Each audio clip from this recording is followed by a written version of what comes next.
Hello বন্ধুরা, আপনাদের ফোনে থাকা যদি প্লে স্টোর অ্যাপস ডিলেট হয়ে যায়, কিভাবে ফেরত নিয়ে আসবেন সেইটাই এই ভিডিওতে দেখাবো। আমি আগে প্লে স্টোর অ্যাপটা ডিলেট করে দেই, তারপর আপনাদের আমি দেখাই। অ্যাপ ইনফো,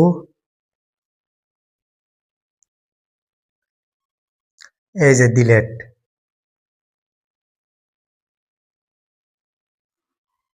এখানে করলে আমার প্লে স্টোর অ্যাপস নাই। এই যে দেখেন, কিভাবে আনবেন ডিলেট হয়ে গেলে। চলে যাবেন আপনাদের ফোনে থাকা সেটিংস অ্যাপসে, একটু নিচের দিক নামবেন। অ্যাপস নামের এই সেটিংসে একটা ক্লিক করে দিবেন। আপনাদের ফোনে অল অ্যাপস সেটিংসও থাকতে পারে কিংবা অ্যাপ সেটিংসও থাকতে পারে। আমার এটা ভিভো ফোন, তো অ্যাপ সেটিংসে একটা ক্লিক করে দিই। তারপরে এই যে অল অ্যাপস, এটার উপরে একটা ক্লিক করে দিবেন।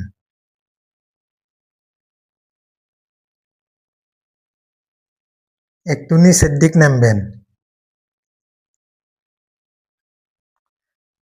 এই যে প্লে স্টোর, এটা করলে আমাদের ডিলেট হয় নাই। আপনি যদি হাজারও চেষ্টা করেন, জীবনেও ডিলেট হয়ে পারবেন না, ডিজেবল হয়ে যাব, তার ডিলেট হবো না।